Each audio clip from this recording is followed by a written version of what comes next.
سورہ کہف بڑی مشہور اور معروف صورت ہے. صرف اگر اتنا کہہ دوں کہ نبی اکرم صلی اللہ علیہ وسلم نے تاکید کی کہ جمعہ کو پڑھا کرو ایوری فرائیڈے، تو میں سمجھتا ہوں اتنا ہی ہمارے لیے کافی تھا. بٹ اس کے کئی فضائل آتے ہیں الحمدللہ.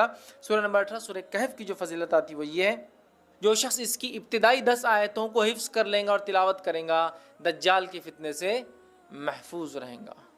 دجال کے فتنے سے محفوظ رہیں گا. اور سورۃ الکہف کی ابتدا میں نوجوانوں کا واقعہ آتا ہے جو اپنے وقت کے بادشاہ کی فتنے سے محفوظ رہے، جس نے اپنے آپ کو معبود، رب، گاڈ ڈکلیئر کر دیا تھا. پورا واقعہ ہے نا، اصحاب کہف، دا پیپل آف دا کیو، غار والے لوگ ہیں نا، پورا واقعہ. اسی سے لفظ سورت کا نام بھی کہف آتا. سورہ نمبر 18 جو اس کی 10 آیتوں کا حفظ کر لیں گا اور اس کی تلاوت کریں گا، فتنہ دجال سے بچ جائیں گا. اور آپ کو پتہ ہے فتنہ دجال کیا ہے؟ فتنہ دجال وہ فتنہ ہے جس کے تعلق سے حدیث میں آتا ہے کہ آدم علیہ الصلوۃ والسلام اور نوح علیہ الصلوۃ والسلام نے اپنی قوم کو اس سے ڈرایا، حالانکہ ان کے زمانے میں آنے والا نہیں تھا. وہ آخری نبی کے آئے تک نہیں آنے والا تھا، ہے نا، اور آخری نبی کے دور میں بھی نہیں آنے والا تھا، ان کے امتیوں میں آنے والا تھا. اور وہ بھی ہر امتی پہ نہیں آنے والا تھا. جو زمانے کے آخر وقت میں رہیں گے، جو ایمان کے اعتبار سے بڑے کمزور ہوں گے، تو ان میں جو مضبوط ہوں گے وہ بچ جائیں گے صرف، ہے نا. ٹیسٹ ہوگا ایک طرح سے، امتحان. تو فتنہ دجال کا فتنہ وہ فتنہ ہے کہ آدم علیہ السلام، نوح علیہ السلام نے، اور حدیث میں آتا ہر نبی نے اپنی قوم کو اس سے ڈرایا ہے. اور جب اللہ کے رسول صلی اللہ علیہ وسلم نے علامت قیامت بیان کی نا، حدیث میں آتا، راوی کہتے ہیں فجر کی نماز کے بعد نبی اکرم صلی اللہ علیہ وسلم نے کہا کہ میں تم سے نہ کہتا تھا دجال کے بارے میں، تمیمہ داری جو کرسچن تھے، عیسائی تھے، وہ آج میرے پاس پہنچے 1 مہینے کے سفر کے بعد، اور انہوں نے مجھ سے ایک واقعہ بیان کیا. چونکہ وہ ایمان بھی لائے ہیں اس چیز کو دیکھنے کے بعد، اسلام قبول کر لیا ہے، اور انہوں نے دجال سے ملاقات کی ہے. میں نہ کہتا تھا تم سے. اور اس کے بعد نبی اکرم صلی اللہ علیہ وسلم سناتے گئے. راوی کہتے ظہر کا وقت آ گیا، ہم نے ظہر کی نماز پڑھی، پھر علامت قیامت آپ بتاتے گئے. عصر کا وقت آ گیا، ہم نے عصر کی نماز پڑھی، پھر علامت قیامت بتاتے گئے. اور صحابہ کہتے ہیں جب پوری علامتیں آپ نے ہم کو دن بھر میں بتا دی تو ہم اتنے خوف زدہ ہو گئے کہ کسی جھاڑی کے پاس سے جاتے ڈر لگنا شروع ہو گیا. کسی جھاڑ کے پاس سے ڈر لگتا تھا کہ دجال نکل کے آنا جائے. اللہ اتنا ڈرا، دجال اتنی خطرناک چیز ہے. اور اس سے سیفٹی کے لیے صرف 10 آیتیں یاد کرنا، 10 جملے، 10 سینٹنسز یاد کر لو، محفوظ. اب آپ بولیں گے 10 جملوں سے کیسا محفوظ ہو سکتا ہے انسان؟ ہو سکتا ہے. 10 جملے کے معنی اور مفاہیم. ابھی تو میں کہہ رہا ہوں نا، قیامت تک قرآن اپنے عجیب و غریب معجزے دکھاتا رہیں گا. قرآن دیکھیے، ہر نبی کو اللہ نے قوم کے پاس بھیجا، قوم ایمان بغیر معجزے کے نہیں لائی، میریکل کے. تو اللہ تعالیٰ نے اب چونکہ نبی نہیں بھیجیں گا تو ایک ایسا معجزہ میریکل قرآن بھیج دیا ہے جو ہر دور میں اپنے آپ کو معجزہ ثابت کر کے رہیں گا، ہر ایج میں ثابت کریں گا. نبی اکرم صلی اللہ علیہ وسلم کے زمانے میں عربی اور لغت کا ایج تھا، شاعری کا ایج تھا، قرآن نے ثابت کیا. اس کے بعد کے زمانوں میں فلسفوں کو لوگوں نے آگے کیا، قرآن نے ثابت کیا. آج سائنس اور ٹیکنالوجی قرآن ثابت کرتا ہے، کل کوئی اور دور ہوگا قرآن وہاں بھی اپنے آپ کو ثابت کرے گا. تو اس کی 10 آیتیں سورۃ الکہف کی. صحیح مسلم کی روایت ہے، ابو درداء رضی اللہ عنہ فرماتے اور کہتے ہیں رسول اکرم صلی اللہ علیہ وسلم فرمایا جس نے سورہ کہف کی پہلی 10 آیتیں یاد کر لی وہ فتنے دجال سے محفوظ کر لیا گیا. یاد کرو، سمجھو اس کو، اس کے معنی مفہوم پہ غور کرو، فتنے دجال سے انشاءاللہ ہم بچ جائیں گے. ٹھیک ہے. اسی طرح جو ہے سورہ کہف کی آخری 10 آیت تلاوت کرنے والا فتنے دجال سے محفوظ رہیں گا. پہلی 10 آیتیں یاد کرنے والا آخری 10 آیتیں تلاوت کرنے والا محفوظ رہیں گا. یاد بھی کر لے، یاد کرنا ہے تو مسئلہ نہیں.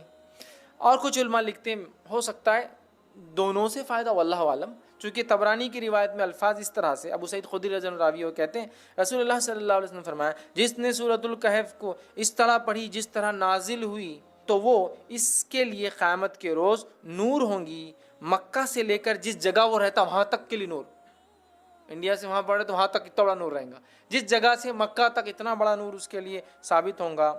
اور جس نے سورہ کہف کی آخری 10 آیتیں پڑھی فتنے دجال سے، اس سے کوئی نقصان نہیں پہنچیں گا. تو 10 آیتیں یاد کر لی تو بھی بچ گیا، آخری 10 آیتیں پڑھ لی تو بھی بچ گیا. ٹھیک ہے. اور میں بھی ہو سکتا دونوں بھی اس کا معنی ہو کہ پہلی بھی پڑھ لے، 10 بعد کی بھی پڑھ لے، انشاءاللہ انسان محفوظ. اسی طرح جمعہ کی روز سورہ کہف کی تلاوت کرنے والے کے لیے 2 جمعوں کے درمیان ایک روشن نور ہوتا ہے. 2 جمعے کے درمیان روشن نور ہوتا ہے. یہ حاکم اور بیہقی کی روایت ہے. اسی طرح جو ہے سورہ کہف کے بعد السلام علیکم. سورہ کہف جو ہے اس کو پڑھنے کی کیا فضیلت ہے؟ بھائی نے سوال کیا کہ سورہ کہف کی کیا فضیلت ہے. تو دیکھیے سورہ کہف کو اگر انسان جمعے کے دن پڑھے تو اس جمعہ سے لے کر اگلے جمعہ تک سورہ کہف ایک نور جیسا اس کے لیے رہتا ہے. دوسری فضیلت ہے سورہ کہف کی ابتدائی 10 آیتیں جو یاد کر لے وہ دجال کے فتنے سے محفوظ رہیں گا. تیسری ایک فضیلت ہے کہ جو سورہ کہف کی آخری 10 آیتوں کی تلاوت کرے انشاءاللہ وہ بھی دجال کے فتنے سے محفوظ رہیں گا. ٹھیک ہے، تو یہ سورۃ الکہف کی چند فضائل، اس کے علاوہ بھی آتے ہیں لیکن یہ چند فضائل. اس طرح ایک صحابی سورۃ الکہف ایک مرتبہ پڑھ رہے تھے، آسمان سے ایک روشنی نازل ہو رہی تھی، صحابی نے روک دی تلاوت. بعد میں آپ نے فرمایا کہ ایسا میں نے دیکھا تو کہا وہ سکینت تھی، اگر تم پڑھتے رہتے تو تم اس کو اترتا ہوا دیکھتے، مطلب فرشتے سکینت لے کر آتے ہیں. تو سورۃ الکہف کے بہرحال بڑے فضائل ہیں، تو آپ جمعہ کو کم از کم اس کو پڑھیں. ایک جمعہ پڑھنے سے دوسرے جمعہ تک یہ نور جیسا چمکتا ہے. دوسرا اس کی 10 آیتوں کو یاد کر لے ابتدائی، یہ دجال کے فتنے سے محفوظ رہنے کی وجہ بنے گا. تیسرا اس کی 10 آیتوں کو آخری تلاوت کرے، دعا کرنا چاہیے. اب آئیے ایک اور فضیلت اس دن کی کیا ہے جس کا فائدہ ہم اٹھا سکتے ہیں. وہ حدیث اس طرح سے ہے، سنن نسائی اور مستدرک حاکم کی روایت ہے. نبی اکرم صلی اللہ علیہ وسلم فرمایا، ابو سعید خدری رضی اللہ عنہ اس حدیث کے راوی فرماتے ہیں، کہتے ہیں جو کوئی جمعہ کے دن سورۃ الکہف کی تلاوت کرے تو اللہ تعالیٰ اس کے لیے 2 جمعہ کے درمیان جو ہے نور روشن کر دے گا. جو کوئی جمعہ کے دن سورۃ الکہف کی تلاوت کرے تو اللہ 2 جمعوں کے درمیان اس کے لیے ایک نور کو روشن کر دیتا ہے.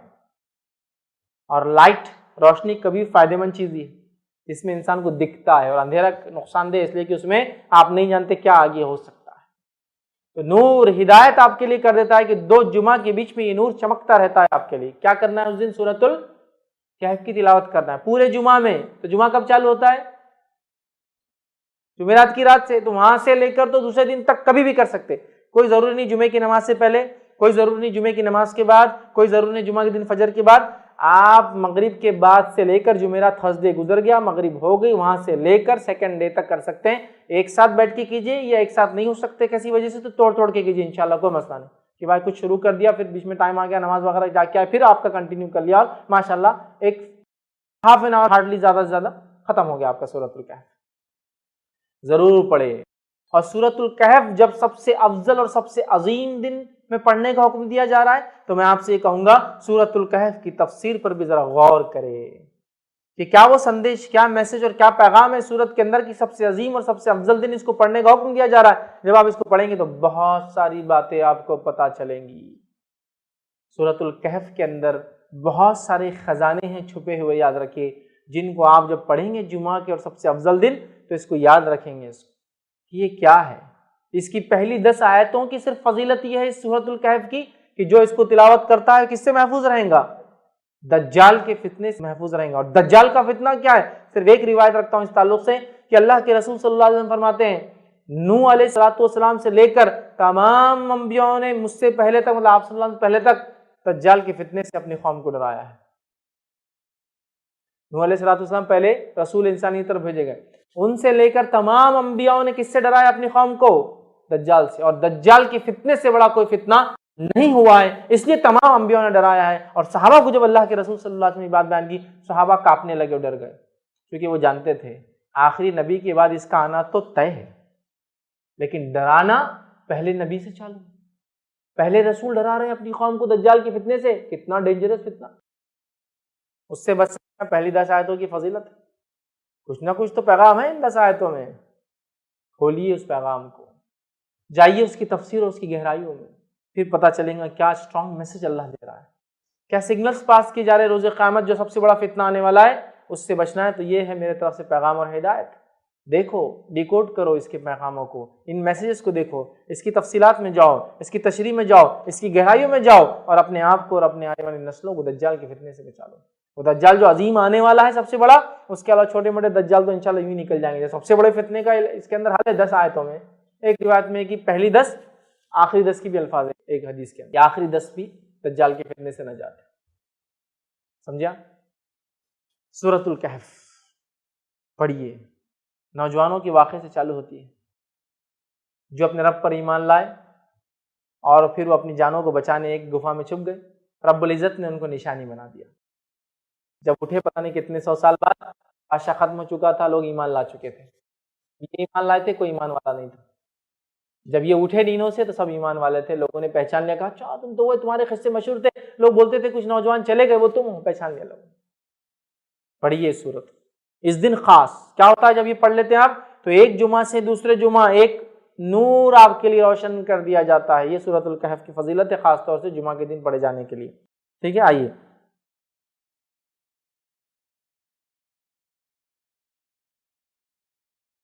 السلام علیکم. آپ بھی ہمارے اس کام میں تعاون کریں اپنی زکوٰۃ اور صدقات کے ذریعے. ڈونیشن ڈیٹیل حاصل کرنے کے لیے ڈونیٹ اس پر کلک کریں. اگر آپ کو ہمارا ویڈیو پسند آئے تو اسے شیئر کریں اور ثواب کے حقدار بنیں. روزانہ ہمارے نئے ویڈیوز پانے کے لیے یوٹیوب چینل کو سبسکرائب کریں اور بیل آئیکن دبائیں. ہم سے دیگر سوشل میڈیا پر جڑنے کے لیے ویڈیو میں دیے گئے IDs کو سرچ کریں. جزاک اللہ.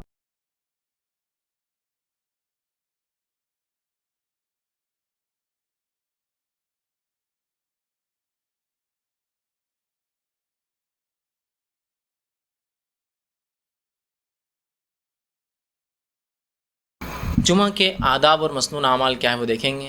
میں احادیث اور کچھ قرآنی آیتیں رکھتے چلوں گا اور اس کے بعد پھر اس کو ترتیب وار پوائنٹ وائز بتاؤں گا کتنے چیزیں ہم نے اس سے سیکھی. آئیے جو بات پتہ چلتی ہے جمعہ کے دن جو کرنا ہے وہ یہ ہے کہ جو جمعہ میں جو شریک ہو وہ نہا لے. اور رسول اللہ صلی اللہ علیہ وسلم کا اس کے تعلق سے فرمان ہے, صحیح مسلم کی روایت ہے, صحیح بخاری میں بھی یہ روایت آتی ہے. آپ نے فرمایا غسل الجمعۃ واجب علی کل مسلم.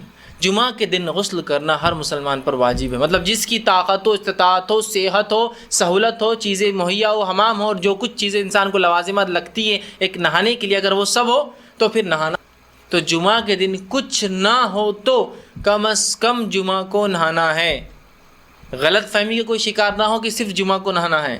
کچھ نہ ہو تو, چونکہ عرب کے علاقوں میں پانی کی قلت تھی, تو اگر کوئی انسان پانی کی قلت بھی ہو تو اتنا پانی ہفتے بھر میں سیو کر سکتا ہے, بچا سکتا ہے کہ ایک بار تو بھی کم از کم نہائے. الحمدللہ ہم جن علاقوں میں رہتے ہیں یہاں پانی کی بکثرت فراوانی ہے, اور جس علاقے میں اللہ کے رسول صلی اللہ علیہ وسلم اور دیگر صحابہ بھی رہے تھے آج وہاں بھی پانی کی بہت زیادہ فراوانی ہے, بہت آیت ہے. لیکن کچھ لوگ ایک دن آڑ نہاتے ہیں, کچھ لوگ صحت کی وجہ سے 2 دن آڑ نہاتے ہیں, کچھ لوگ صحت کی خرابی کی وجہ سے 3 دن آڑ نہاتے ہیں. مطلب ہفتے میں 2 بار ان کا ہوتا ہے. انسان کی صحت ہوتی ہے, حالات ہوتے ہیں, جسمانی کیفیتیں ایسی نہیں ہوتی کچھ لوگوں کی کہ ہر بار نہا سکے, بڑھاپا ہے ساتھ نہیں دیتا ہے, صحت کی کمزوری, جوان ہے لیکن بیمار ہے, بہت چیزیں ان کم از کم ایک بار. اور جمعہ کے دن تو خاص طور سے عادت کے لیے, تاکہ بچوں کو عادت ہو, بیوی کو عادت ہو, گھر والوں کو عادت ہو, سب کوشش کرے کہ جمعہ کے دن نہائے. یہ پہلا کام ہمیں جمعہ کے دن کرنا ہے. اور اگر کوئی انسان شادی شدہ ہے تو وہ کوشش کرے کہ رات اپنی بیوی سے ہم بستری کریں, اس لیے کہ غسل جنابت جمعہ لینے کا بھی ایک فضیلت ہے. انشاءاللہ آگے آئیں گی وہ فضیلت. تو عام آدمی بھی غسل لے, بچے بھی غسل لے, بڑے بھی غسل لے. سہولت ہوتا ہے کہ انسان جنابت کی حالت میں ہو, خود بھی نہائے اور اپنی بیوی کو بھی نہلائے. یہ معنی ہے اس کا. بہرحال دوسری چیز جو بہرحال ہم یاد رکھیں گے جمعہ کے دن جو کرنے کی, اچھے اور صاف ستھرے کپڑے پہنیں اور خوشبو کا استعمال کریں اور تیل کا استعمال کریں. اس لیے کہ نبی اکرم صلی اللہ علیہ وسلم فرماتے ہیں, اور حدیث کے الفاظ یوں ہیں, علی کل مسلم غسل یوم الجمعۃ, کہ ہر مسلمان پر جمعہ کے دن غسل ہے. پھر آگے فرماتے ہیں وَيَلْبَسُ مِن صَالِحِ ثِيَابِهِ, اور جو اس کے کپڑوں میں اچھے کپڑے ہو ان کپڑوں کو وہ جو ہے اچھے کپڑوں کو اپنے زیب تن کرے, مطلب اپنے اوپر ڈالے یا وہ پہنے. مطلب آپ کے پاس جو کچھ کپڑے ہیں ان میں جو بیسٹ کلوتھس ہے, جو سب سے اچھے کپڑے ہیں, ان کپڑوں کو آپ اپنے جسم پر ڈالیں, اس لیے کہ جمعہ کا دن ہے. وَإِنْ كَانَ لَهُ طِيبٌ مَسَّ مِنْهُ, اور پھر آگے فرماتے ہیں اور اگر کسی کو اللہ نے خوشبو میسر کی ہے, کہ تو خوشبو بھی اس زمانے میں بہت مشکل ہوتی تھی انسان کے, اور آج بھی بہت سے لوگ نہیں لگا پاتے, تو اگر اللہ نے خوشبو میسر کی ہے تو ضرور پھر خوشبو کو لگائے. ایک روایت میں تیل کے الفاظ بھی آتے کہ تیل لگائے اور خوشبو لگائے. تو اب جمعہ کا دن ہے, غسل لیا, بس جتنے اچھے کپڑے ان کپڑوں کو آپ ڈالیے, اپنے کپڑوں میں جو اچھے کپڑے ہوں, ٹھیک ہے. اس کے بعد آپ جو ہے خوشبو لگائے, اور اللہ نے میسر کیا ہے تو خوشبو اور تیل کا ضرور جو ہے استعمال کریں. اسی طرح جو باتیں حدیث میں ملتی ہے جمعہ کے دن کرنے کی وہ یہ ہے, آپ فرماتے ہیں جو شخص جمعہ کے دن غسل جنابت کرے, یہی روایت سے میں نے آپ سے کہا کہ جو نکاح شادی شدہ اور سہولت ہو تو وہ جو ہم بستری کرے تاکہ پھر وہ جنوبی ہو اور غسل جنابت کرے. تو حدیث کے الفاظ سنیے, جو شخص جمعہ کے دن غسل جنابت کرے اور پہلے وقت میں ہی چل پڑے, غسل جنابت کیا اور اول وقت میں جمعہ کی کہاں چل پڑا, مسجد کی طرف چل پڑے, تو گویا اس نے اللہ کے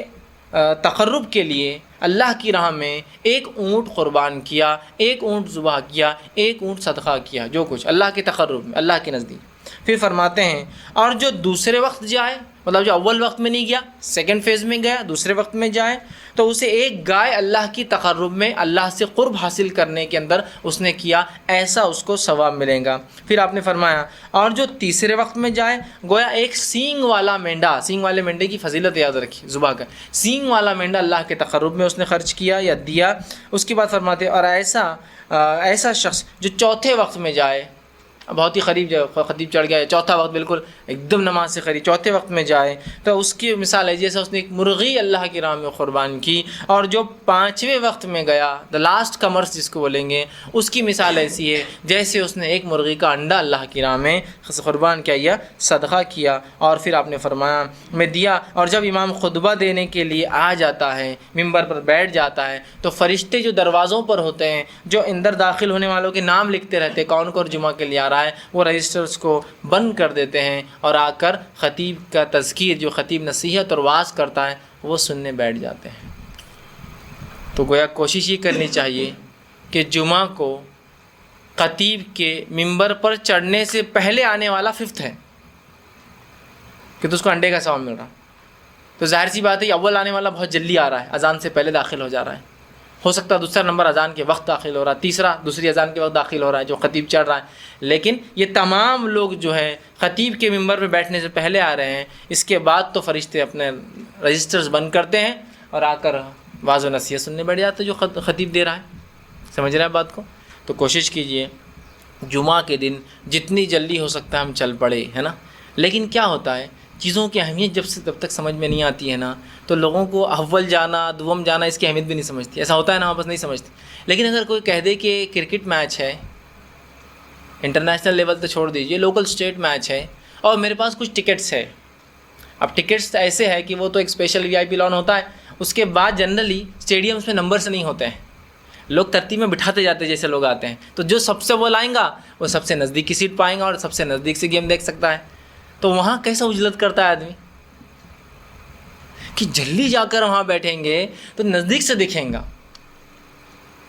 کوئی سیلیبریٹی آ رہا ہے، کوئی ایسا شخص جو سٹار ہو، چاہے اسپورٹس کے اندر ہو یا فلموں کے اندر فلاں ہو، تو اس کو دیکھنے کے لوگ کیسے آگے کھڑے ہونا پسند کرتے ہیں، اس کے لیے جو ٹکٹ جو قیمتیں ہوں، ہے نا، اول، چونکہ اس کو اہمیت دی جا رہی ہے۔ میں یہ کہنا چاہ رہا ہوں جمعہ کی بھی اہمیت سمجھیے، اس کو اہمیت دیجیے کہ آج تو جلدی جانا ہے، دوسروں سے آگے پہنچنا ہے، ممبر سے نزدیک بیٹھنا ہے، خطیب کے نزدیک بیٹھنا ہے تاکہ وہ دکھے مجھے، اس کو میں غور سے سنوں۔ بہت اہم ہے یاد رکھیے۔ تو کتنی باتیں آ گئی اس حدیث کے اندر، جنابت کا غسل لے، جلدی جائے، 5 وقت بتا دیے گئے، پہلے وقت میں جانے والا اونٹ کی قربانی کے برابر ثواب، گائے کی قربانی کے ثواب، مینڈے کی قربانی کا ثواب، مرغی اور پھر انڈے کا آخری، اور اس کے بعد تو پھر رجسٹر کلوز ہے، فرشتے جا کر سنتے بیٹھ جاتے ہیں جو خطیب واعظ و نصیحت کرتا ہے۔ اسی طرح جو ہم کو جمعہ میں کیے جانے والے اعمال کے تعلق سے پتہ چلتا ہے وہ یہ ہے کہ مسجد میں داخل ہونے کے بعد جتنی نوافل آسانی سے ہو سکیں اتنے پڑھیں، اس لیے کہ نبی اکرم صلی اللہ علیہ وسلم نے اس کا حکم دیا۔ آپ جمعہ کے لیے داخل ہوئے مسجد میں، جتنے نوافل آپ آسانی سے پڑھ سکتے ہیں اتنے نوافل جمعہ کے دن پڑھنے کی آپ کوشش کریں۔ آپ صلی اللہ علیہ وسلم فرماتے اور کہتے ہیں، یہ صحیح بخاری کی روایت، آپ نے فرمایا جو شخص جمعہ کے دن غسل کرتا ہے اور استطاعت کے مطابق اچھی طرح وضو کرتا ہے، غسل کرتا ہے اور استطاعت کے مطابق اچھی طرح غسل کرتا ہے، ٹھیک، بہت پرفیکٹلی اپنے جو وضو کو کرتا ہے اور تیل یا خوشبو لگاتا ہے، سر میں تیل لگاتا ہے، جسم پہ خوشبو لگاتا ہے، پھر مسجد میں پہنچ جاتا ہے اور 2 آدمیوں میں فرق نہیں کرتا، مسجد میں جب پہنچتا ہے تو اس کو ہٹا کے نہیں جاتا ہے، جہاں جگہ ملی وہاں رکتا ہے، لیکن اس کا ہرگز مطلب نہیں کہ آگے والوں نے اگر صفیں چھوڑ دی تو آپ پیچھے کھڑے رہیں گے، پھر تو آپ ان کو توڑ کر جائیں گے، لیکن آگے فل ہونے کے بعد بھی کچھ لوگ جاتے ہیں، ان کو منع کیا گیا ہے۔ صف بندی کی آداب یہی، پہلا آنے والا پہلا بیٹھیں گا، دوسرا آنے والا پھر ترتیب میں ہوں گا، ٹھیک۔ ہاں بس دینی مجالس میں الٹا ہوتا ہے، لوگ پیچھے سے بھرتے ہیں، دنیا مجالس آگے سے بھرتی ہے۔ کھانے میں آپ پیچھے رہنا چاہتے ہیں آگے رہنا چاہتے ہیں؟ دعوت میں اگر دروازہ کھل رہا ہے تو آپ پیچھے رہنا چاہتے ہیں آگے رہنا چاہتے ہیں؟ آگے۔ لیکن دینی مجلس میں اگر کوئی دروازہ کھول رہا ہے تو آ رہا ہوں۔ اور جمعہ کے دن تو جب دوسری اذان کے بعد وآخر دعوانا ان الحمد للہ رب العالمین بولتے دکان چھوڑ کے بھاگتے آتا ہوں، چونکہ آپ میرے کو معلوم ہو گیا اب خطیب ختم کیا، اب جماعت کھڑی ہونے والی ہے، اور اتنے 10-15 سیکنڈ میں پہنچ جاتا ہوں۔ دینی مجالس میں پیچھے رہنا چاہتے ہیں، دنیاوی مجالس میں آگے۔ منسٹر آ رہا ہے، آگے رہنا چاہتے ہیں پیچھے رہنا چاہتے ہیں؟ آگے رہنا چاہتے ہیں۔ ہاں کوئی عالم دین آ رہے ہیں، تم مل لو میرے کو کیا ضرورت ہے نا، یہ لوگ ویسے ہی بور کرتے، عالم دین یہ بتاتے وہ بتاتے، ان سے ملنے کے لیے سمجھ رہے آپ. تو ہم نے دین کو سیکنڈ دیکھیے ہم نے انکانشیسلی بولیے سمجھداری سے یا غیر سمجھی طور سے دین کو دوسرا تیسرا پتہ نہیں کیا درجہ دے دیا جبکہ سب سے اول ہونا چاہیے تھا. ٹھیک. تو آپ فرماتے ہیں مسجد پہنچتا ہے 2 آدمیوں میں فرق نہیں کرتا, ان کو ہٹاتا نہیں ہے, اور جو اس کے لیے مقدر ہے نماز پڑھتا ہے, مطلب نوافل ادا کرتا ہے. اسی سے میں نے کہا جتنی ہو سکے اتنی نوافل میں اضافہ, مقدر پڑھتا ہے, پھر امام کے خطبے میں خاموش رہتا ہے, کوئی آواز نہیں کرتا, سنتا ہے غور سے. خاموش رہتا ہے مطلب غور سے سنتا ہے رہتا ہے. تو اگلے جمعے تک اس کے گناہ تمام معاف کر دی جاتے ہیں سوائے اس کے کہ وہ کبیرہ گناہ کوئی نہ کرے. ایک جمعے سے دوسرے جمعے تک اگر نماز میں آتا ہے, اول آتا ہے, نہا کر آتا ہے, خوشبو لگاتا ہے, تیل لگاتا ہے, جلدی پہنچتا ہے, لوگوں میں فرق نہیں کرتا, جہاں جگہ ملی بیٹھ جاتا ہے, غور سے خطیب کو سنتا ہے, خطبے پہ وہ کرتا ہے, جتنی ہو سکے اتنی نوافل نماز اضافہ کرتا ہے, تو اللہ آنے والے جمعہ تک کے تمام گناہوں کو معاف کرتا ہے. صغائر صرف یہ ضروری ہے کہ وہ کبیرہ گناہ نہ کرے, ہے نا. کتنی فضیلت ہے جمعہ کی, اور کیے جانے والے اعمال بھی دونوں ایک ساتھ آ رہے ہیں, اس لیے میں نے فضیلت میں الگ سے روایتیں نہیں رکھی. یہ فضیلت بھی ہے اور کیے جانے والے اعمال بھی ہے. ٹھیک. اسی طرح جو بات پتہ چلتی ہے حدیثوں سے کہ کیا کرنا ہے جمعہ کے دن, وہی ہے کہ امام کے آنے پر گفتگو ترک کر دینا اور کسی چیز سے کھیلنا نہیں ہے. مطلب امام آ رہا ہے تو انسان بیٹھتا ہے, کبھی کوئی بات ہو جاتی ہے کہ یہ کر لو, کچھ ہوتا ہے ایسا, کبھی خالی وقت ہے, جلدی پہنچ گئے نا, جماعت ہے سمجھ لیجیے جمعہ کی کھڑی تو 1:15 بجے, اور کوئی انسان 12 بجے پہنچ جائے جبکہ ابھی اذان بھی نہیں ہوئی دوسری, تو وہ بیٹھ سکتا ہے, بات کر سکتا ہے, کوئی چیز ضروری ہے اگر اس کو سمجھتا ہے, کسی کو بات نصیحت کر دے کچھ بیٹھے بیٹھے.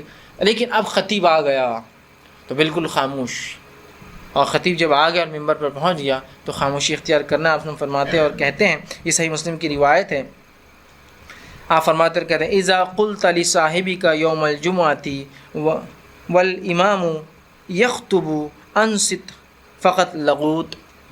اگر تو نے مطلب اتنا خاموش رہنا ہے کہ اگر تو نے جب امام آ جائے ممبر پر اور خطبہ دے اور اپنے بھائی سے یہ کہا خاموش رہو, تو تو نے لغو کام کیا, تو نے اپنے جمعہ کو ضائع کر دیا. اب آپ کہیں گے یہ کیسی بات ہے کہ ایک آدمی دوسرے آدمی کو کہہ رہا ہے خاموش رہو, تو اس میں کیا غلطی ہے؟ اس میں بڑی حکمت ہے, بڑی حکمت ہے. ایک آدمی مسجد میں آ کے نیوسنس کریٹ کر رہا ہے, کچھ ہی باتیں کر رہا ہے نا, لیکن اس کی آواز ایک آدمی کی ہے. اب اگر پوری مسجد بولیں گے تو پھر کیا ہوگا؟ پوری مسجد نیوسنس کریٹ کرنا شروع کر دیں گے. حکمت کیا کہی گئی؟ اس کو کہنے دو, تم کچھ مت کہو اسے, اس لیے کہ اگر تم اس کو خاموش کہو گے خاموش بیٹھو, تم نے لغو کیا. پھر ایک بچہ چلا رہا ہے, ایک کی آواز ہے, اگر اس کو بڑا بچے گا چھپ جمعہ کی نماز خاموش بیٹھ, اس سے ہوگا کیا؟ 2 ہوں گے. پھر وہ دوسرا دیں گا جمعہ ہے نا, تم کو سمجھتا نہیں کہ خاموش رہنا. تیسرا بولیں گے ارے یار تم لوگ پورے آواز کر رہے, جمعہ کے دن خطیب کھڑا ہے. پھر خطیب پریشان ہے, کہیں کیا چل رہا ہے اس مسجد کے اندر یار, کوئی سننے کو تیار ہے نا. تو کیسی حکمت ہے کہ کوئی کسی کچھ نہ کہے, آٹومیٹک سب خاموش ہو جائے. کوئی آواز کر رہا ہے کرنے دیجیے, آپ خاموش رہیے, آپ کی خاموشی اس کے لیے دلیل ہے خاموش ہونے کی. تو اتنا جمعہ کیا ادب ہے اور اتنا خطیب کی خطبہ دیتے وقت خاموش رہنا ہے کہ آپ کسی کو اس کی غلطی پر ٹوک بھی نہیں سکتے یا اس کو یہ بھی نہیں کہہ سکتے تم خاموش بیٹھو, اس لیے کہ تمہارا یہ بولنے سے پوری مسجد ڈسٹرب ہونے والی. خاموش تو تم نے بھی لغو کیا, اور آگے روایت میں آئیں گا جس نے لغو کیا جمعہ کے دن اس کی جمعہ نہیں ہوتی. پھر اتنی اہم بات ہے نا, بالکل آواز نہیں کرنا ہے, خاموشی سے بیٹھنا ہے. ٹھیک, اور کسی قسم کی چیزوں سے کھیلنا نہیں. ایک روایت میں فرمایا جو جمعہ کے دن نماز کے لیے آئے اور کنکریوں سے کھیلے, چونکہ اس زمانے مسجد نبوی ریت تھی, اس میں ریت تو کنکری ہوتی ہے اس کے اندر, کنکریوں سے کھیلے, اس نے لغو کیا, اور جس نے لغو کیا اس کا جمعہ نہیں. اب آج کے زمانے میں چٹائی سے کھیل سکتے ہیں, ہے نا, کچھ بھی مطلب نماز کا وقت ہے اور کچھ بھی پتہ نہیں عجیب و غریب لوگ جو حرکتیں کرتے رہتے ہیں, جس کی کوئی انتہا نہیں. تو یہ لغویات ہے, یاد رکھیے. ایک مرتبہ ایک مسجد میں نے دیکھا کہ اے سی چل رہا اور اے سی نیچے سے کالمس میں سے ہوا آ رہی ہے اس کے اندر, تو ایک جناب وہ نماز خطبہ خطیب دے رہا ہے اور وہاں کھیل رہے, ہوا اتنی اچھی دستی سکھا رہے ہیں, پھر اس پہ کھیل رہے ہیں, وہ دستی اڑ کر اوپر آ رہی ہے, اس کو وہ کر رہے ہیں. پھر ان کے بچے نے بھی دیکھ لیا, اس نے بھی ٹیشو پیپر لا کے اندر ڈال رہا ہوا, ہوا نکل کے آ رہی ہے اسے. یہ بھی لغو ہے. شطرنجیوں سے کھیلنا لغو ہے نا. اسی طرح کنکریاں اگر آپ کسی میدان میں پڑے تو لغو ہے. کسی چیز کو بیٹھے بیٹھے آپ بس کوریدتے رہتے, یہ سب لغو ہے. مطلب یہ کہ کانشیسلی یا انکانشیسلی خطبہ سننا ہے, تم کہیں بھی اپنے ہاؤ باؤ ہاتھ پیر کہیں بھی نہ ہو, پورا کانسنٹریٹ خطیب کی طرف. اور ظاہر سی بات ہے جب کوئی چیز سے انسان کھیلیں گا تو اس کا تھوڑی کانسنٹریشن ادھر رہے گا, ہے نا. تو کہا کھیلنے سے بھی منع کیا اور خاموش بٹھانے سے بھی منع کیا. اسی طرح آپ نے اور فرمایا اور کہا من مسل حسا فقد لغا ومن لغا فلا جمعۃ لہ، جس نے جو ہے کنکریوں سے کھیلا جمعہ کے دن، کیونکہ اس زمانے کنکریاں تھیں، تو اس نے جو ہے لغو کیا، اور جس نے لغو کیا اس کا جمعہ نہیں ہوتا۔ کتنی اہم بات ہے نا، کتنی اہم بات ہے۔ اب ہمارے پاس اللہ رحم کرے کچھ لوگوں کو تو ہند پاک میں ہم دیکھتے عادت ہی ہوتی ہے صرف چلانے کی، مسجد میں آتے یہ نہیں ہے، چٹائیں لاؤ، یہ فلاں کرو۔ آپ کر سکتے جمعہ میں چٹائی میں کمی ہے، آواز برابر نہیں آ رہی، لیکن یہ بالکل خاموشی سے آپ جائیں گے، چٹائی لائیں گے، بچھائیں گے، چونکہ ضروری ہے باہر گرمی ہے، دھوپ کی شدت ہے، آدمی نیچے نہیں بیٹھ سکتا، لیکن چلانا، چیخنا، پورا مینجمنٹ اپنی جو ہے پورا جس کو کہیں گے لیڈرشپ دکھانا شروع کر، جمعہ چل رہا اور لیڈرشپ چل رہی ان کی ادھر، یہ بچھاؤ، سمجھتا نہیں کہ میں اتنے لوگ آتے ہیں مسجد میں، یہ ان کا اپنا چلتے رہتا۔ یہ جمعہ کے بعد بھی ہو سکتا ہے، یہ بعد میں مینجمنٹ کو بولا جا سکتا ہے، اتنے ہی شدت سے بولا جا سکتا ہے، بعد میں تو لوگ اور زیادہ ہوں گے اگر آپ کو لوگوں کو بتانا ہی ہے تو، لیکن وہاں ہم کرتے چونکہ ہم کو ادب بھی نہیں پتہ جمعہ کا، ٹھیک، تو کہا پھر اس نے لغو کیا، اور جس نے لغو کیا اس کا جمعہ نہیں ہوتا ہے، ٹھیک۔ اسی طرح فرماتے ہیں اگر کوئی شخص مسجد میں اس وقت آتا ہے جب امام خطبہ دے رہا ہے تو اسے پہلے تحیۃ المسجد پڑھنا ہے اور پھر نیچے بیٹھنا ہے، سیدھا نہیں بیٹھنا ہے، اس لیے کہ نبی اکرم صلی اللہ علیہ وسلم نے اس تعلق سے فرمایا، اور آپ کے زمانے میں ہوا یہ کہ ایک شخص آیا، آپ نے فرمایا اذا جاء احدکم اليوم الجمعۃ والامام یخطب، کہ تم میں سے جب کوئی شخص مسجد میں داخل ہو اور امام خطبہ دے رہا ہو تو آپ نے فرمایا فلیرکع رکعتین ولیتجوز فیہما، کہ تم میں سے کوئی شخص مسجد میں داخل ہو جب خطیب خطبہ دے رہا ہے تو وہ کیا کرے کہ وہ جو ہے 2 رکعتیں پڑھ لے، ہلکی پڑھے، لیکن بہت لمبی نہیں، ہلکی 2 رکعتیں پڑھ لے اور وہاں جو ہے بیٹھ جائے، تخفیف کے ساتھ ہلکی 2 رکعتیں پڑھ لے اور پھر بیٹھ جائے، ہے نا۔ کیا فرمایا آپ نے کہ اگر تم میں سے کوئی شخص مسجد میں داخل ہو، امام خطبہ دے رہا ہو تو تم 2 رکعتیں ہلکی پڑھو اور پھر کیا کرو وہاں بیٹھ جاؤ۔ ہمارے پاس کیا ہوتا ہے، خطبہ چل رہا ہے تو نماز نہیں پڑھ سکتے، تو پھر وہ خطبے میں آتا ہے ایسا جھکتے جھکتے آتا اور اندر گھس جاتا خطبے میں، اس کے بعد پھر خطیب خطبے کے بعد، اچھا یہ خطبہ اردو ہے عربی بھی نہیں، یہ بولتے ہیں جس نے نماز نہیں پڑھی پڑھ لے، تو پھر سب پوری مسجد اٹھ جاتی، اور ایسا لگتا ہے کبھی کوئی نیا آدمی کو جماعت کھڑی ہو رہی ہے وہ بیچارہ کھڑے ہو جاتا، اگر سمجھو وہ غیر اردو زبان کا آدمی ہے اس کو لگتا ہے سب کھڑی ہو رہی ہے، وہ بھی کھڑا ہو جاتا ہے، بعد میں دیکھتا سب اپنی اپنی نماز مان رہے ہیں، ہر آدمی اپنی اپنی کر رہا ہے۔ اور اس عمل کی وجہ سے کہ دوران خطبہ ہمارے پاس روکا جاتا ہے نماز پڑھنے سے، جبکہ رسول اللہ نے حکم دیا، بلکہ آپ ایک بار جمعہ کا خطبہ دے رہے تھے، ایک شخص آ کر بیٹھ گیا، آپ نے کہا یہ شخص نماز پڑھ لے پھر بیٹھ، وہ شخص کھڑا ہوا، نماز پڑھا اور پھر بیٹھ گیا، آپ نے اسے پڑھنے کا حکم دیا نماز، تاکہ وہ تحیۃ المسجد پڑھے اور اس کے بعد بیٹھے۔ ہمارے پاس یہ حال ہے کہ کوئی آ کر اگر نماز پڑھ، ارے خطبہ چل رہا ہے اردو، ویسے خطبہ جمعہ کے 2 ہونے چاہیے، ہمارے پاس خطبہ جمعہ کے 3 ہوتے ہیں، ہے نا۔ ایک اردو میں پہلی اذان کے بعد ممبر سے نیچے، ایک عربی میں دوسری اذان کے بعد ممبر کے اوپر، پھر خطیب بیٹھتا ہے بیچ میں ایک بار پھر کھڑا ہوتا ہے، پھر وہ تیسرا ہوتا ہے، مطلب دوسرا خطبہ عربی میں ممبر پہ سے، جبکہ رسول اللہ کے زمانے میں خطبے صرف 2 ہوا کرتے تھے۔ اب دوسری اذان کے بعد، مطلب معاف کرنا آپ کے زمانے میں تو دوسری اذان نہیں ہوتی، ایک ہی ہوتی، اذان کے بعد خطیب کھڑا ہوتا سیدھا ایک، اس کے بعد بیچ میں بیٹھ کر اٹھتا 2۔ تو دوسرے خطبے کی مطلب پہلا جو اردو میں ہے، جو کہ خطبہ ہے بھی نہیں مسنونہ، جو ممبر سے ہٹ کر کرسی بیٹھ کر ایک ساتھ دیتے رہتے ہیں، جبکہ سنت ہے کہ ممبر پہ چڑھ کے دیا جائے، یہ ایک نئی بدعت ہے ہمارے پاس جو ایجاد کر دی گئی، اور حد یہ ہے کہ پھر اس میں نماز نہیں پڑھنے دے رہے آپ، اور چونکہ بعد میں اعلان ہوتا ہے کہ جس نے نفل نہیں پڑھی پڑھ لے، سب اٹھ کر پڑھتے ہیں، تو جو پہلے آتا ہے وہ اس لیے نہیں پڑھتا ہے کہ بعد میں سب پڑھیں گے تو اچھا نہیں لگتا اپن بیٹھے ہوئے ہیں، تو اس نے بھی نہیں پڑھتا ہے، ایک سنت تو ختم کرتا ہے، جمعہ میں بیٹھ جاتا ہے، پھر اعلان ہوتا ہے کہ پڑھ لو، تو پھر سب کھڑے ہوتے ہیں، پوری مسجد ایسی کھڑی ہوتی ہے جیسا کہ جماعت کھڑی ہو رہی ہے، لیکن سب اپنی اپنی پڑھتے ہیں، پھر خطبہ اذان ہوتی ہے اور پھر خطبہ ہوتا ہے۔ کیسے ہم سنتوں کو ختم کر رہے ہیں ایک کے بعد ایک، نہیں کر لیے تو کیا ہوا، بیٹھ گئے تو کیا ہوا، بس یہی تو مسئلہ ہے نا۔ تو امام خطبہ دے رہا 2 رکعت پڑھ کے بیٹھ جائے۔ اسی طرح جو ہے جو شخص مسجد میں بیٹھنے والوں کی جو ہے گردنیں پھلانگتے ہوئے نہ آئے، اور نہ ہی ان کے درمیان فرق کر کے بیٹھے، اس لیے کہ آپ کے زمانے میں ایک شخص جمعہ کے لیے آیا اور گردنیں پھلانگتے ہوئے وہ اوپر سے پیر ڈالتے ہوئے آنے لگا، آپ نے فرمایا اور کہا اجلس فقط ازیت، بیٹھ جا، تو نے تکلیف دی لوگوں کو، اور وہ بیٹھ گیا، چونکہ تکلیف دینے والی بات ہے، ٹھیک۔ اسی طرح جو ہے جمعہ کی اذان کے بعد خرید و فروخت کرنا یاد رکھیے حرام ہے، دکانیں بند کرنا، اس لیے کہ اللہ نے کہا سورہ جمعہ کی آیت نمبر 9 کے اندر کہ یا ایھا الذین آمنوا اذا نودی للصلاۃ من یوم الجمعۃ فسعوا الی ذکر اللہ وذروا البیع، جب تم لوگوں ایمان لانے والو اذان سن لو جمعہ کی تو اللہ کے ذکر کی طرف دوڑو، نماز کی طرف دوڑو، خطبہ سننے کے لیے دوڑو اور اپنے تجارت کو بند کر دو۔ تجارت بند کرنا یہ کرنا حرام ہے اور بند کرنا واجب ہے ہم پہ۔ اسی طرح جمعے کی ادب فضیلت اور جو چیز ہم کو کرنا وہ یہ کہ جمعہ کے رات اور دن سورہ کہف پڑھنا چاہیے، کبھی بھی جب بھی موقع ملے۔ رات اور دن سے مراد جمعرات،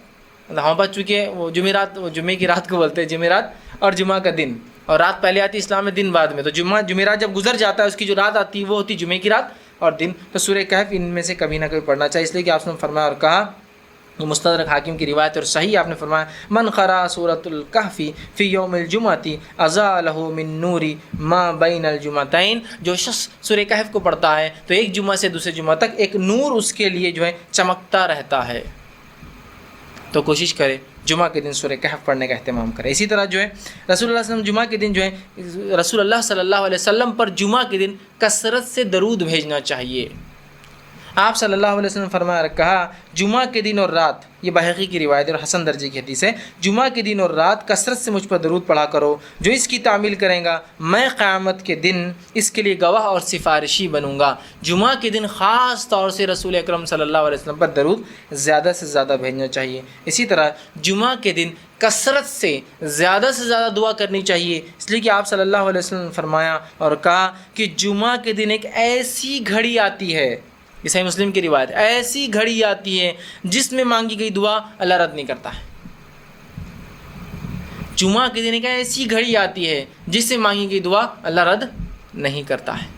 کچھ علماء نے لکھا یہ خطیب کے ممبر پہ چڑھنے سے لے کے اترنے تک کا بیچ کا وقت ہے، اور کچھ نے کہا کہ یہ عصر سے مغرب کے بیچ کا وقت ہے، واللہ عالم، ہم نہیں جانتے، لیکن آپ جب وقت ملے جمعہ کے دن کثرت سے دعا کرتے رہیں۔ تو آئیے جمعہ کے دن کیا کیا کام کرنا ہے وہ ایک بار فہرست وائی رکھ دیتا ہوں۔ پہلے غسل لینا ہے، پہلا کام جو کرنا ہے غسل لینا ہے، ہو سکے تو غسل جنابت لیا جائے، ٹھیک، بیوی سے ہم بستری کی جا رہا تو غسل لینا ہے یا غسل جنابت لینا ہے۔ دوسرا کام جو ہے اچھے کپڑے پہننا ہے جو کچھ میسر ہو۔ تیسرا کام خوشبو لگانا ہے اللہ کا نے دیا تو۔ چوتھا کام جو ہے تیل لگانا ہے، اللہ رب العزت نے استطاعت دی ہے تو۔ پانچواں کام جو ہے وہ یہ ہے کہ جنوبی ہونا، اللہ اگر جنابت میں اگر لیتا تو اچھی بات ہے۔ چھٹی چیز یہ خطبے سے پہلے مسجد میں آنا، یہ بڑا افضل ہے۔ ساتویں چیز یہ کہ جمعہ سے پہلے جو ہے جتنی ہو سکتی اتنی نوافل کا اہتمام کریں۔ آٹھویں چیز جو ہے خاموشی کے ساتھ خطیب کا خطبہ سنیں، اس سے نزدیک بیٹھے، اس کی طرف دیکھتے رہیں۔ اسی طرح دو آدمیوں کے بیچ میں جو ہے نویں چیز فرق نہیں کرنا ہے یا ان کے بیچ میں نہیں بیٹھنا ہے۔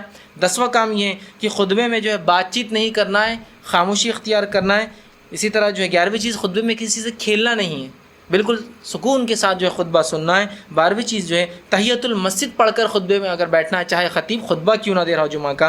13ویں چیز یہ ہے کہ جمعہ کے دن اذان کے بعد خرید و فروخت کرنا یہ حرام ہے، اس سے ہم کو اجتناب کرنا ہے۔ 14ویں چیز یہ ہے کہ سورہ کہف کو پڑھنے کی ہم کوشش کریں، مطلب جمعہ کی رات اور دن ملا کے کبھی بھی جب بھی موقع ملے۔ 15ویں چیز یہ کہ رسول اکرم صلی اللہ علیہ وسلم کثرت سے درود بھیجنے کی کوشش کرے، اور 16ویں چیز یہ کثرت سے اس دن دعا مانگے۔ یہ کام ہم کو جمعہ کے دن کرنے کی کوشش کرنا ہے، یاد رکھیں، ٹھیک۔ اب اس کے بعد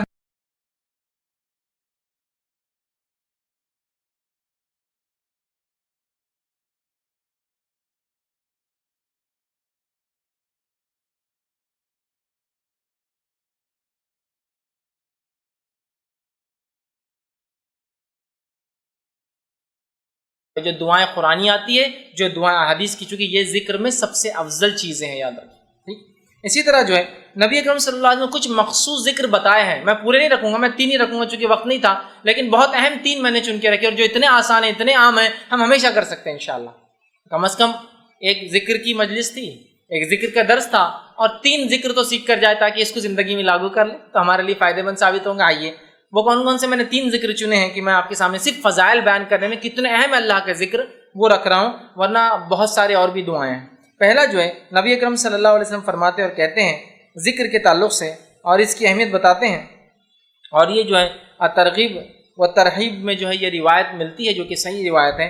آپ صلی اللہ علیہ وسلم فرمایا اور کہا اور فرمایا، اور حدیث کے الفاظ اس طرح سے فرمایا، آپ نے فرمایا، ارشاد فرمایا کہ جو شخص 10 مرتبہ ان کلمات کو پڑھے، کیا فرمایا؟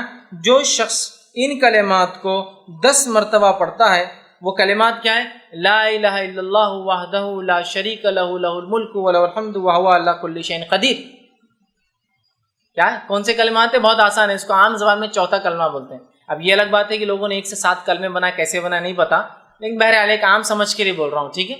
اول کلمہ، دوم کلمہ، سوم کلمہ، چہارم کلمہ، پنجم تی چاروں ہے، ٹھیک. ہندوستان میں 7 کلمے، پہلے ہم جب سیکھتے تھے جب 5 سیکھے تھے ہم نے، لیکن ابھی نئے بچے 7 کلمے سیکھتے ہیں. بہرحال تو ان ترتیب میں اگر لیا جائے تو یہ چوتھے میں آتا ہے، لا الہ الا اللہ وحدہ لا شریک لہ لہ الملک ولہ الحمد وہو علی کل شیء قدیر. تو آپ فرماتے اور کہتے ہیں کہ آپ نے فرمایا کہ جو شخص اس کلمے کو 10 مرتبہ پڑھتا ہے، ٹھیک ہے، لا الہ الا اللہ وحدہ لا شریک لہ، کہ اللہ جو ہے لا الہ، اللہ کے سوا کوئی معبود برحق نہیں، وہ ایک ہے، اس کا کوئی شریک نہیں، ٹھیک ہے. اس کے الفاظ جو ہے لہ الملک والحمد، اسی کے لیے جو ہے تمام ملکیت ہے اور اسی کے لیے تمام تعریفیں ہیں، وہو علی کل شیء قدیر، اور وہ تمام چیزوں پر قادر ہے، ٹھیک ہے.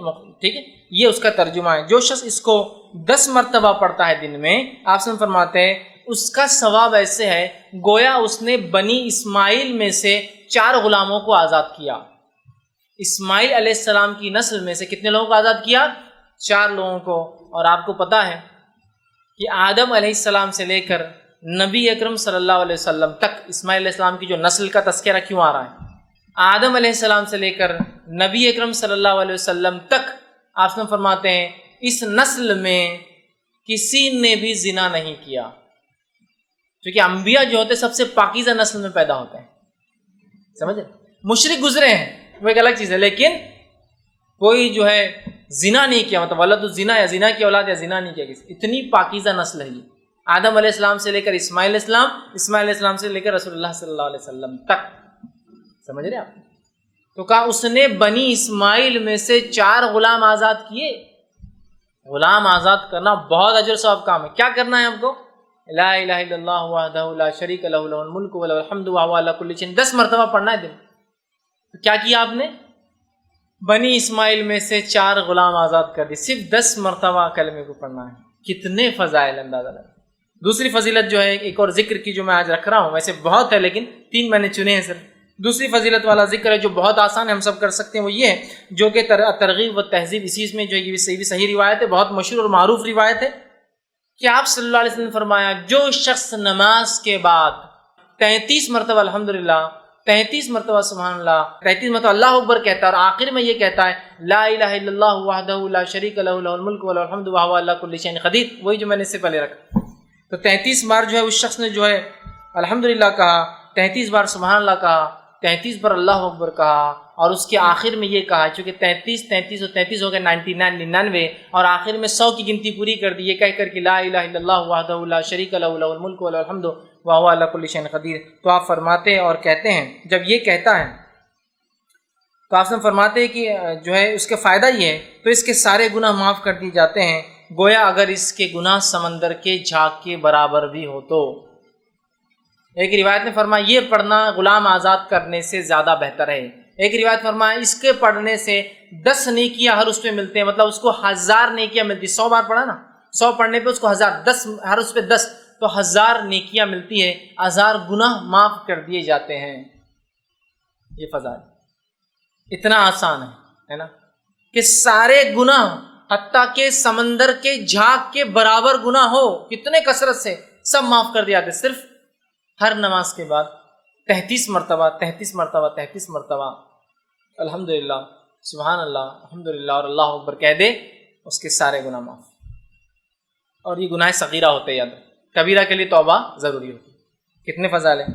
تیسری چیز جو میں نے جو بہرحال آج کے لیے چنی ہے وہ یہ ہے، اور بہرحال ایک اور ہے، 4 میں نے وہ کی ہے. تیسری چیز جو چنی ہے وہ بھی بڑی آسان ہے، بہت آسانی سے ہم کر سکتے ہیں اور سب کو یاد ہے.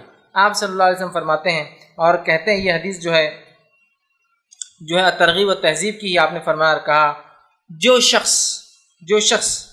ٹھیک ہے یہ پڑھے جو ہے لا حول ولا قوت الا باللہ. حدیث کا الفاظ اس لیے ہے قل لا حول ولا قوت، جو شخص اس کا وظیفہ کرے لا حول ولا قوت الا باللہ فانہ کنز من کنوز الجنہ.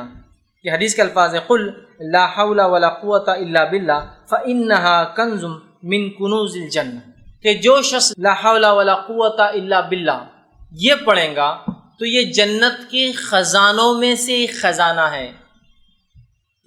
جنت کے خزانوں میں سے خزانہ، اس کا معنی کیا ہوتا ہے؟ لا حول، نہ ہم میں صلاحیت ہے، نہ ہم میں سمجھ ہے، ولا قوت، نہ ہم میں کوئی چیز کرنے کی طاقت، الا باللہ، سوائے اس کے کہ اللہ ہر چیز پر قادر ہے، اس کی مشیت سے یہ تمام کام ہوتے ہیں۔ آپ نے فرمایا اس کا وظیفہ کرو، اس لیے کہ جنت کے خزانوں میں سے ایک ڈھکا ہوا چھپا ہوا خزانہ ہے، لا حول ولا قوت الا باللہ، اتنا ہی پڑھنا ہے، کبھی بھی آپ پڑھ سکتے ہیں، عام ہے۔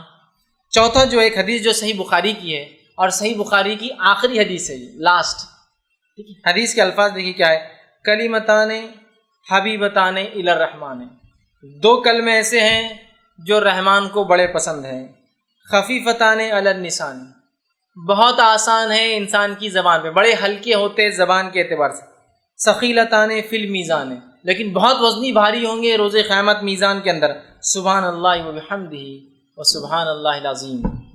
دو کلمے ایسے ہیں جو رحمان کو بڑے پسند ہے، ہونٹوں پر بڑے ہلکے ہیں، میزان میں بڑے بھاری ہے، سبحان اللہ وبحمدہ وسبحان اللہ العظیم، دو ہی کلمے، کس کو یاد نہیں؟ سب کو یاد ہے، بس اٹھتے بیٹھتے سوتے جاگتے جب یاد آئے سبحان اللہ وبحمدہ وسبحان اللہ العظیم پڑھ دیجیے، ہوگے، سمجھ رہے آپ؟ تو یہ بڑی اہمیت کی حامل ہے، اور کتنے فضائل ان کے دیکھیے آپ بتائے جا رہے ہیں ان کے پڑھنے کے بارے میں، اور یہ بہت آسان عمل ہے، یاد رکھیں، ٹھیک؟ تو ہم اللہ کے ذکر کے معاملے میں بہت محتاط رہیں۔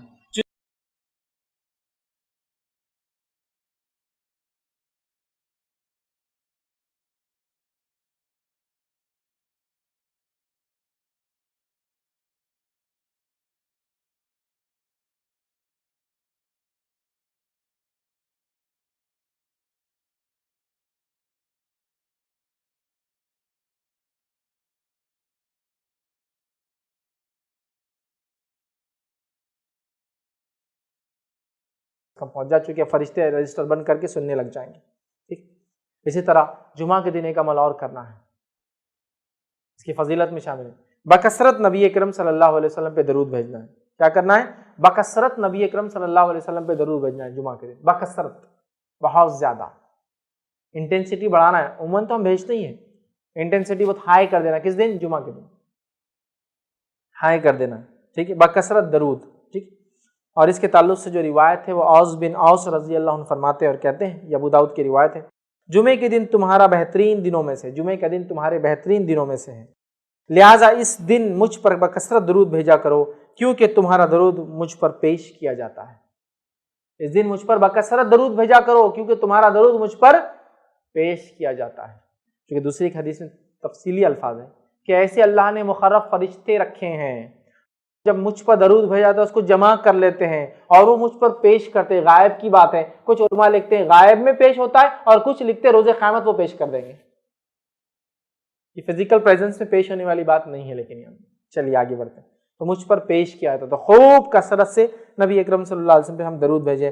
امام بحقی نے ایک روایت میں یہ الفاظ نقل کیے، وہ یہ ہے، جمعرات اور جمعے کے دن مجھ پر بکثرت درود بھیجا کرو۔ جمعرات سے مراد جمعے کی رات سے لے کر جمعہ خاتمے تک مجھ پر بکثرت درود بھیجا کرو، مطلب جیسی تھرسڈے کی مغرب ہوتی ہے، جمعرات جس کو ہم بولتے ہیں اس کی مغرب ہوتی ہے، کثرت سے نبی اکرم صلی اللہ علیہ وسلم پہ درود بھیجنا چاہیے۔ ابن قیم الجوزی رحمہ اللہ کثرت سے درود نبی اکرم صلی اللہ علیہ وسلم پر جمعے کو خاص طور سے بھیجنے کی فضیلت بیان کرتے ہیں اور اس کی حکمت بیان کرتے فرماتے اور کہتے ہیں، وہ لکھتے ہیں، یہ جو ہے زاد المعاد کی روایت ہے، وہ کہتے ہیں رسول اللہ صلی اللہ علیہ وسلم تمام مخلوق کے سردار ہیں اور جمعہ تمام دنوں کا سردار ہے، اس لیے اس دن درود بھیجنے کی جو خوبی ہے وہ کسی اور دن میں نہیں۔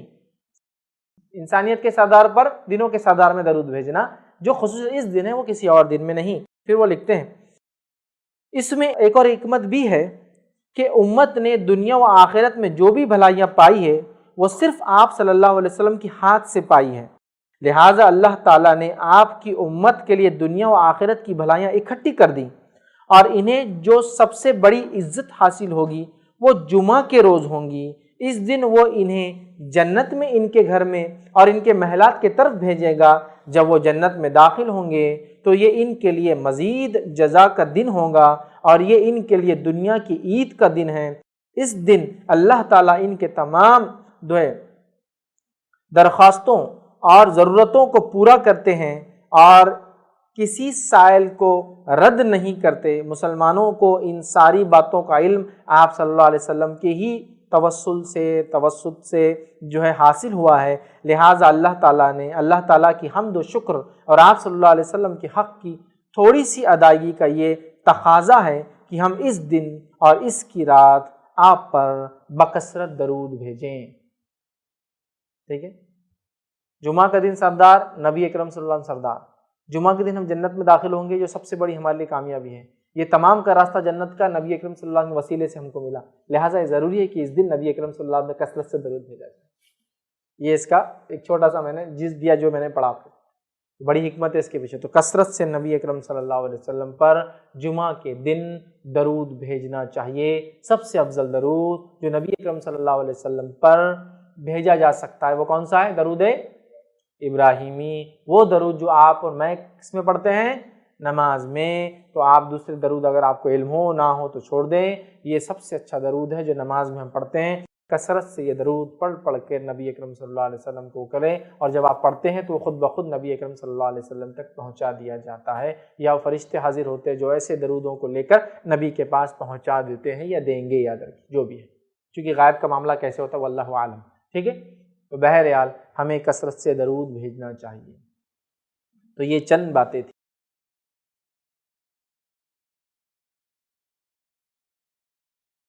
السلام علیکم. آپ بھی ہمارے اس کام میں تعاون کریں اپنی زکوٰۃ اور صدقات کے ذریعے. ڈونیشن ڈیٹیل حاصل کرنے کے لیے ڈونیٹ اس پر کلک کریں. اگر آپ کو ہمارا ویڈیو پسند آئے تو اسے شیئر کریں اور ثواب کے حقدار بنیں. روزانہ ہمارے نئے ویڈیوز پانے کے لیے یوٹیوب چینل کو سبسکرائب کریں اور بیل آئیکن دبائیں. ہم سے دیگر سوشل میڈیا پر جڑنے کے لیے ویڈیو میں دیے گئے IDs کو سرچ کریں. جزاک اللہ.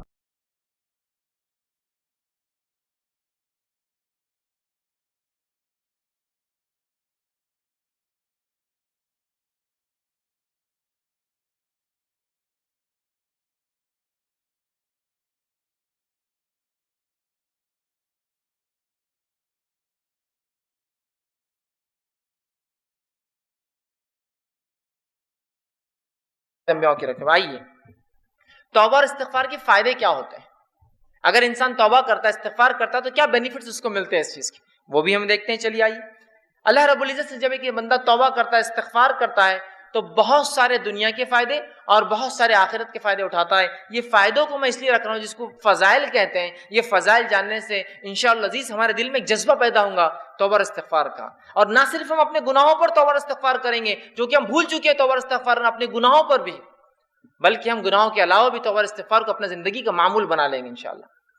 تو آئیے کچھ فضائل دیکھتے ہیں توبہ کے. پہلا فائدہ توبہ کا یہ ہے کہ جو لوگ توبہ کرتے ہیں اللہ سے، اس کی طرف پلٹتے استغفار کرتے ہیں، وہ اللہ کے محبوب ترین بندے ہیں، پسندیدہ لوگ ہیں. اور اللہ رب العزت قرآن میں فرماتا ہے سورہ بقرہ سورہ نمبر 2 آیت نمبر 222 میں اللہ فرماتا ہے اور کہتا ہے ان اللہ یحب التوابین و یحب المتطہرین. اللہ توبہ قبول کرنے والوں کو، رجوع کرنے والوں کو، گناہوں سے پلٹنے والوں کو اور پاکیزہ رہنے والوں کو، صاف ستھرے رہنے والوں کو پسند کرتا ہے. تو توبہ کرنے کا پہلا فائدہ اللہ کی محبت انسان کو حاصل ہوتی ہے اور اس کے محبوب بندوں میں اس کا شمار ہوتا ہے، اس لیے کہ اللہ محبوب کو رکھتا ہے، پسند کرتا ہے توبہ کرنے والوں. دوسرا فائدہ توبہ کرنے کا جو کہ انسان کو ملتا ہے وہ کیا ہے؟ اللہ اسے بخش دیتا ہے. توبہ کرنے والے کو اللہ بخش دیتا ہے، معاف کر دیتا ہے، اس کی خطاؤں کو درگزر کر دیتا ہے. اللہ رب العزت قرآن میں فرماتا ہے سورہ طٰہٰ سورہ نمبر 20 آیت نمبر 82 اللہ فرماتا ہے وَإِنِّي لَغَفَّارٌ لِمَن تَابَ وَآمَنَ وَعَمِلَ صَالِحًا ثُمَّ اهْتَدَىٰ. سن لیجئے کیا فرماتا ہے اللہ کہ میں جو ہے لوگوں کو معاف کرتا ہوں، لمن تابا، جو میری طرف رجوع کرتا ہے، جو میرے سے توبہ کرتا ہے میں اسے معاف کرتا ہوں. لیکن کنڈیشنل ہے میری معافی. پہلی شرط معافی کے لیے وہ آمنا، وہ ایمان والا ہو، وہ عمل صالحا، اور پھر نیک کام کرے توبہ کرنے کے بعد. اس کا ہرگز معلوم مطلب یہ نہیں کہ توبہ کر لیا مطلب نیا اکاؤنٹ کھولنے کی اجازت مل گئی مجھے اب گناہ کرنے کی.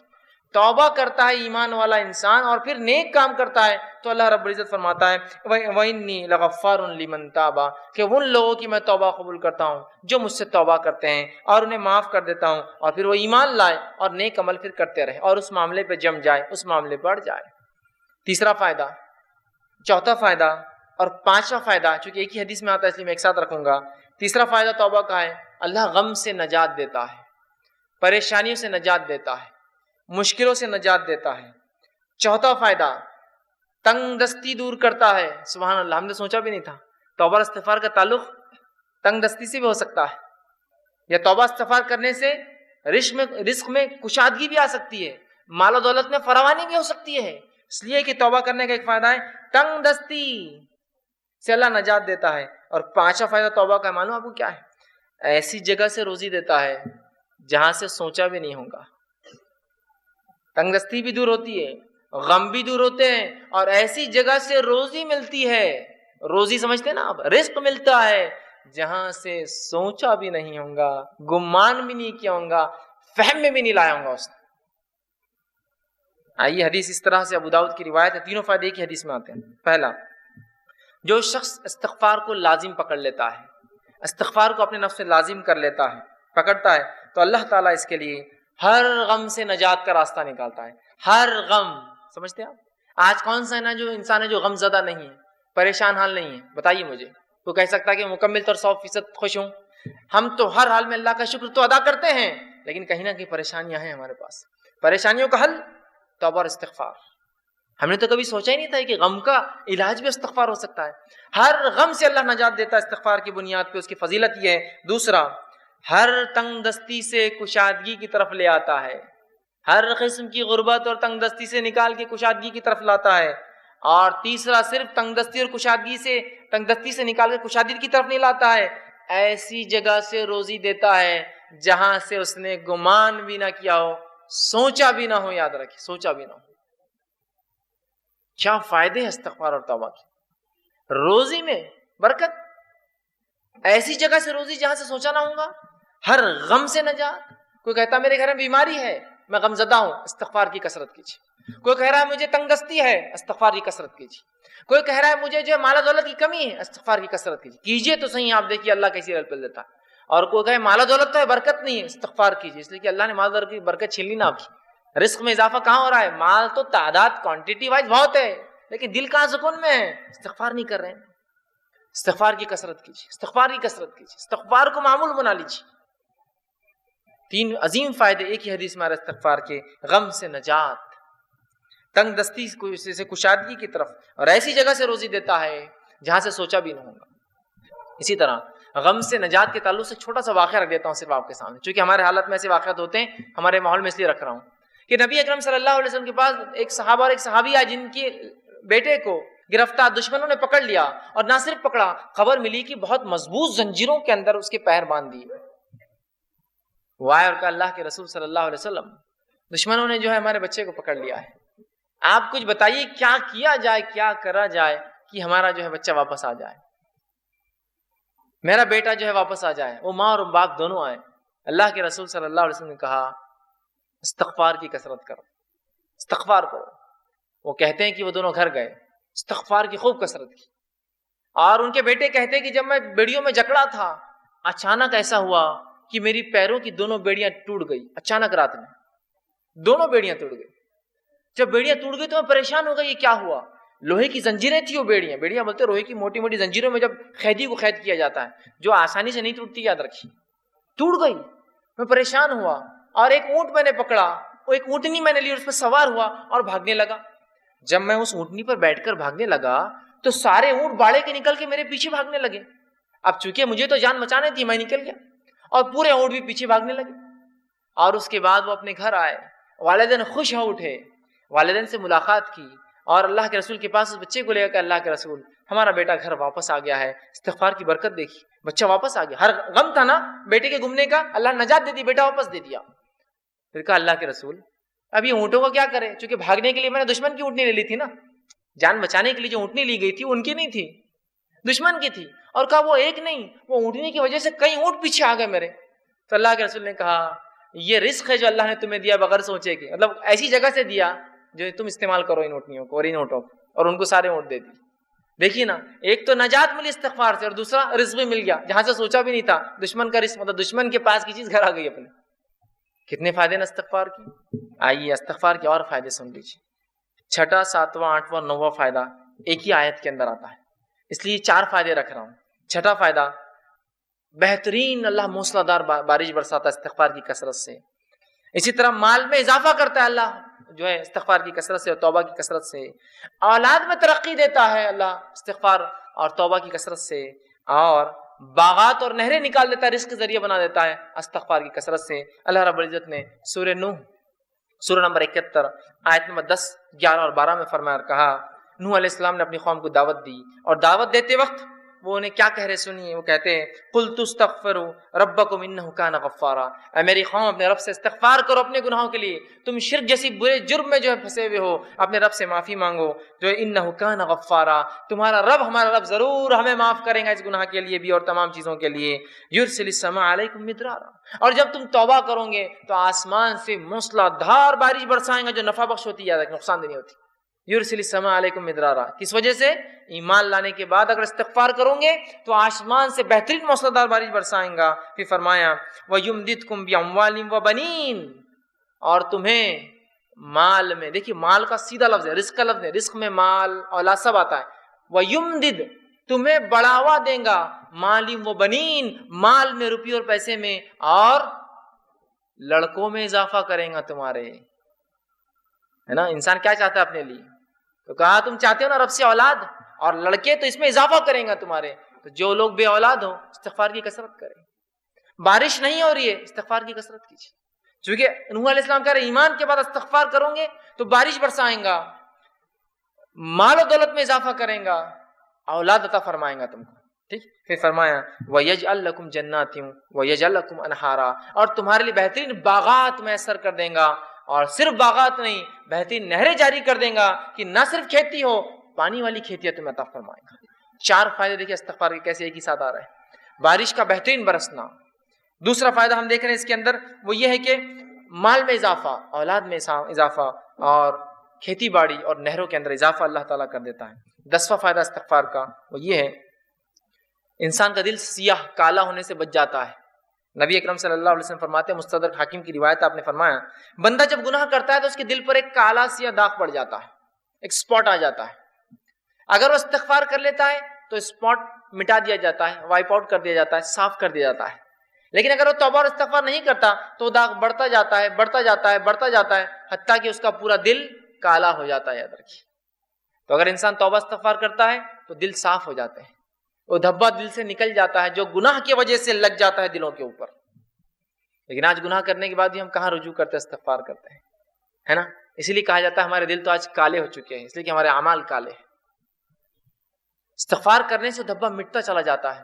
گناہ ہوئے استغفار کیجیے, توبہ کیجیے, دھبا مٹ جائیں گا. تو دل کالے ہونے سے بچ جاتا ہے, اور جب استغفار کرتا ہے تو دل چمکا دیا جاتا ہے, صاف کر دیا جاتا ہے. اسی طرح 11واں فائدہ توبہ اور استغفار کا وہ یہ ہے کہ توبہ اور استغفار سے کتنا ہی گناہ, بڑا گناہ کیوں نہ اللہ معاف کر دیتا ہے. توبہ اور استغفار جب انسان کرتا ہے نا, کتنا ہی بڑا گناہ آپ نے اور ہم نے کیوں نہ کیا ہو, اللہ معاف کر. کتنا ہی بڑا, اور سب سے بڑا دنیا میں گناہ کون سا ہے؟ اللہ کے ساتھ شرک کرنا. اگر شرک کرنے والا بھی توبہ کرے سچی, تو سچی توبہ کے بعد اللہ اس کے شرک کو بھی معاف کر دیتا ہے, زنا کو بھی معاف کر دیتا ہے, کفر کو بھی معاف کر دیتا ہے, نفاق کو بھی معاف کر دیتا ہے, ہر قسم کے گناہ کو معاف کر دیتا ہے. اور نماز اگر چھوڑتا ہے, تارک الصلاۃ ہے, نماز چھوڑنے والا, تو اس کے گناہ معاف ہو جائیں گے. لیکن توبہ سچی ہو, اور توبہ کی شرائط میں انشاءاللہ آگے آؤں گا. لیکن جو بات آیت گزری آگے وہ یہ ہے کہ ایمان لانے کے بعد عمل صالح پڑ جائے, یہ توبہ کی شرائط ہے. ورنہ یہ نہیں کہ توبہ کر لی اور اگلا گناہ کرنا پھر شروع کر دیا. گناہ کرنے سے ہر گناہ کی معافی, توبہ کرنے سے ہر گناہ کی معافی ملتی ہے. ہر گناہ کی شرط یہ ہے کہ موت سے پہلے یا قیامت کی کوئی بڑی علامت آنے سے پہلے یہ کر لیا جائے, موت سے پہلے. اس لیے کہ آپ نے حدیث فرمایا جب خرخراہٹ کی آواز گلے میں شروع ہوتی نا, نزات کی حالت, موت سے قریب خر آواز آتی ہے گلے سے, انسان مرنے قریب ہوتا ہے, تو تب کی گئی توبہ قبول نہیں ہوتی ہے. اس لیے کہ فرعون نے بھی توبہ کی تھی جب وہ غرق ہو رہا تھا, صحیح بخاری کی روایت, غرق ہو رہا تھا, موت دیکھ چکا تھا, توبہ کی, اللہ نے توبہ قبول نہیں کی اور ڈوب کو مارا گیا. کیوں تو ڈوبتے وقت کہا میں ایمان لایا موسیٰ اور ہارون کے رب پر, کام نہیں آئی لیکن توبہ. تو اس سے پہلے کہ موت آئے توبہ کر لے, یا کوئی علامت آ جائے قیامت کی, توبہ ضروری یاد رکھیے. ہر گناہ کی توبہ اللہ معاف کرتا ہے, لیکن زندگی میں یاد رکھیے مرنے سے پہلے اور نجات کی حالت, مطلب مرنے کے بعد اور نجات کی حالت سے پہلے اگر توبہ نہ ہوئی تو پھر توبہ کی گنجائش نہیں. یاد رکھیے, تو جو گناہ ہم سے ہوا ہو, کتنا ہی بڑا کیوں نہ ہو, سچی توبہ اپنے رب سے کیجیے. یاد رکھیے توبہ تو نصوحہ کیجیے, انشاءاللہ عزیز ہمارا رب کو ہم پائیں گے کہ وہ ہر گناہ کو معاف کرتا ہے. آئیے 12واں فائدہ, سچی توبہ کرنے سے